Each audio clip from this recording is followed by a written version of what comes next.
If you clicked on this video, then you, just like me, have always wanted to create YouTube videos, but ask yourself, where do you even start? Well, by watching this video, I will walk you through the 5 steps of creating your very first YouTube video. And by the end, you will have something you can be truly proud of. Hi, I'm Carlos, and if you haven't met yet, I'm the content manager for BlueTube, the student-led YouTube channel here on campus. Our goal is simple: to inspire students to become content creators and equip them with the tools they need to succeed. By the end of this video, you will have the necessary steps to create your first video, and if you watch all the way to the end, I'll have some additional tips for you to help you along your content creation journey. Now, before getting into the steps of making a video, I wanted to explain that this video is for anyone even remotely interested in creating content. Whether it be for BlueTube, a personal channel, rookie, veteran, content creation is an amazing way of expressing yourself, and I would just love to share that with you. And by the end of the video, again, I really can't wait to see what y'all create. So let's go ahead and get into it. Now, before we actually make a video, let's first get the idea. So why is having an idea so important? Well, your idea is the seed from which your video will grow from. By having a strong idea, you will set the tone, have direction, and give yourself some motivation to actually finish your video, knowing that you have such a great idea. So take time on it, and really make it personal to you and what you want to make. So how do you come up with an idea? Well, you can get ideas from anywhere. Really use your life as potential inspiration for your next video. And for me personally, I like using hobbies and things that I'm passionate and like. So, for example, I can make it about my handheld collection. I can make it about me playing guitar, about my Gundams, about me coding. Really, anything that you are passionate about and feel would make a good video is a potential idea that you should explore. And to make it easy for you, here is a quick exercise that you can do to help yourself generate some video ideas. First, grab a sheet of paper and write down 3 to 5 things that you like and are interested in. From there, try and think about YouTube videos that you can make based off those likes or ideas that you have. And to bring it even further, see how you can put a little special twist on it. The success of many YouTube videos comes from doing some sort of out-of-the-box thinking on a topic that is already being made on. By doing this exercise, you will have come up with some ideas that you can then later further explore and maybe even figured out a niche for your channel and videos. So now that you have your list of videos, pick one. Really explore it. Your idea has a lot of potential, but if you can see how you can improve it, make it special, put a special twist on it, it can really separate your video from others. And doing this early will really help you later on in the video creation process. For example, everyone has known the popular 100 Days Challenge.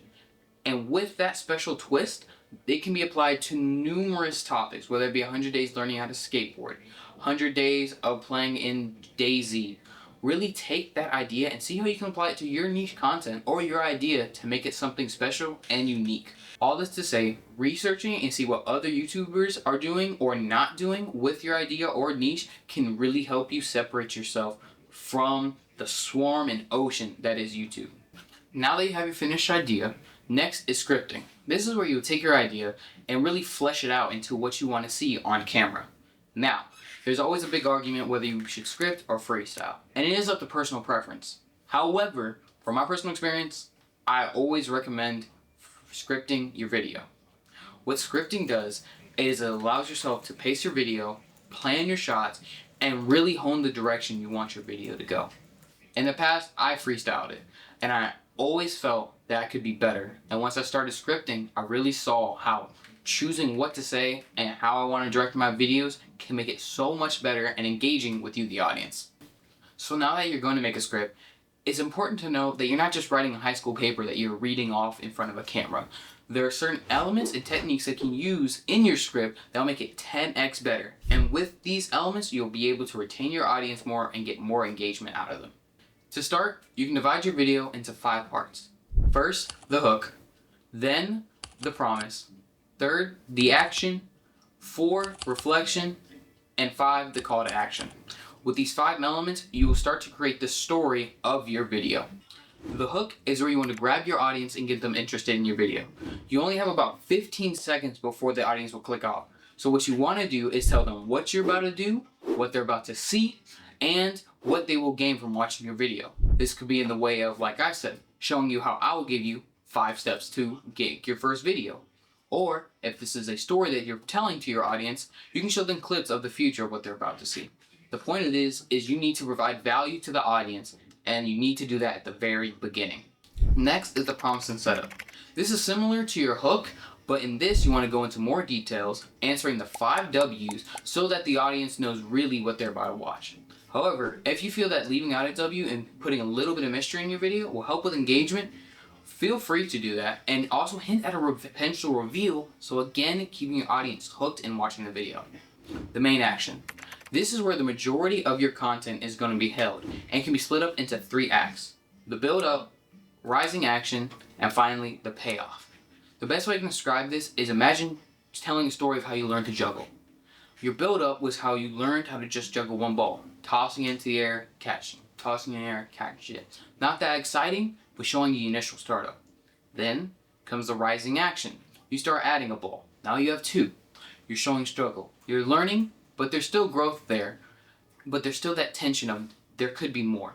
And finally, the payoff is when you get that 3rd ball and you're juggling and you're learning how to do it. And your audience throughout the video saw where you started with that 1st ball, you growing in that 2nd, and finally learning how to juggle all 3. It's that journey and story that you really want to get your audience hooked on and captivated by. And that's just one example of how you can do it. Reflection. Just as it's called, you want to reflect on your journey and or the story or lesson you taught the audience or told the audience. It's about you telling them what value they gained, how they can apply it, or in terms of a story that you told, what you learned from it, and what was the main theme and lesson of that story told. Call to action. This is your like and subscribe, leave a comment, ring the notification bell down below. This is where you want to get your audience to engage with your video and hopefully make them come back and watch more. A great way to do this is to recommend a future video or another video that you've already made to your audience at the end of your video. What this is a feedback loop. So basically, at the end of this video, I would say, well, now that you know how to create a video, it's time to create a thumbnail. And you can watch my video on how I made a great thumbnail that captivates audiences. What that does is you clicking on another video of mine and watching more. And in that video, I would recommend you to another video and another. This is really how you gain that viewer retention and start building up an audience who will watch your videos. Now that you have your script written, it's time to record. Now before we get into it, I want to address the topic of equipment. I know it can seem like in order to start YouTube, you need a $10,000 camera, $5,000 mic, $3,000 stand, and $2 trillion of editing equipment. You don't.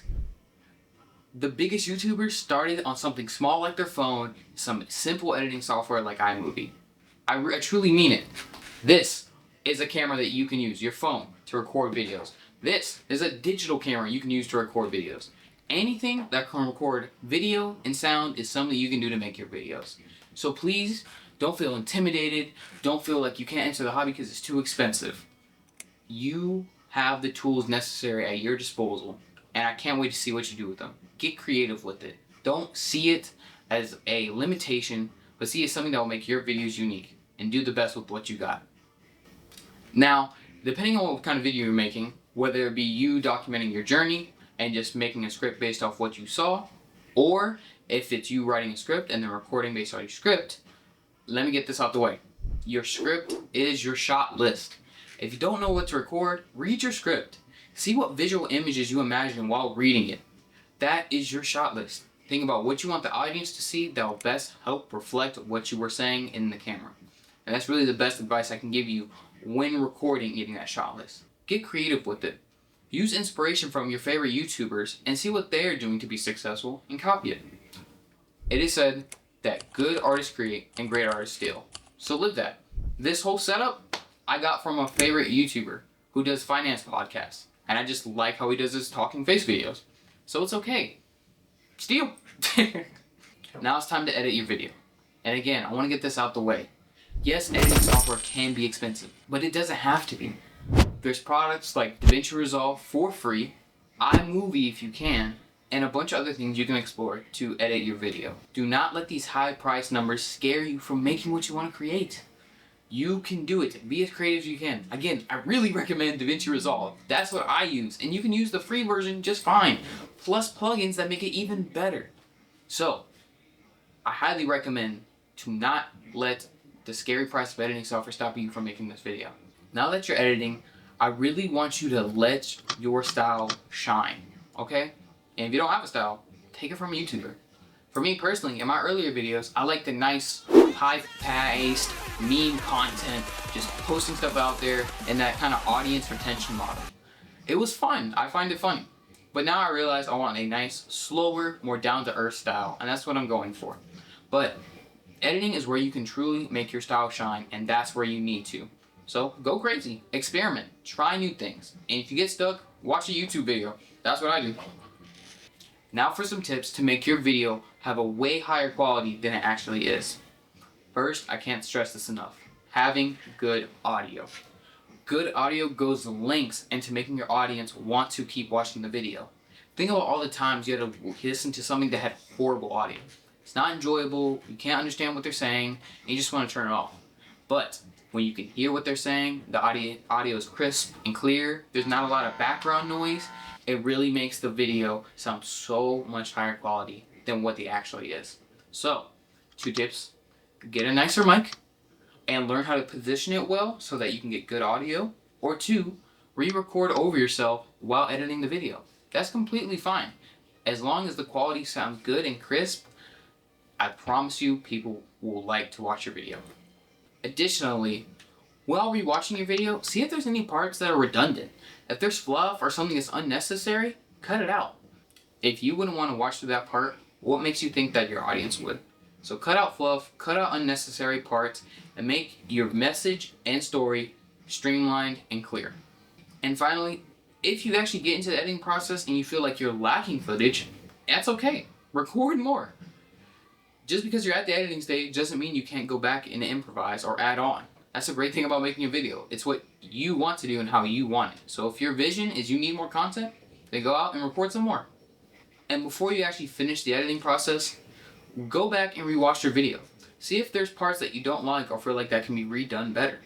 It's okay, workshop it some more so that you can truly produce a product that you are proud of. Now I say this, but I also say don't get bogged down in the details. At the end of the day, your first video is not going to be perfect, and that's okay. And later on, I'll give you some tips how you can really get over that hesitation of publishing that video because you don't think it's what should be published. Now that you've finished editing your video, it's time to publish. And when publishing, there are 2 things you need to focus on. First, your thumbnail and your name. For ideas for your thumbnail, really think about what will support and truly display what your video is about. Remember, they're going to be looking at thousands of thumbnails while scrolling. Well, not thousands, but they'll be looking at a lot of other thumbnails while scrolling. So you want to make sure that yours sticks out. And when designing thumbnails, again, a lot of free software you can use. Canva and GIMP are just 2 that you can use to make high quality thumbnails that will make sure you stand out amongst the crowd.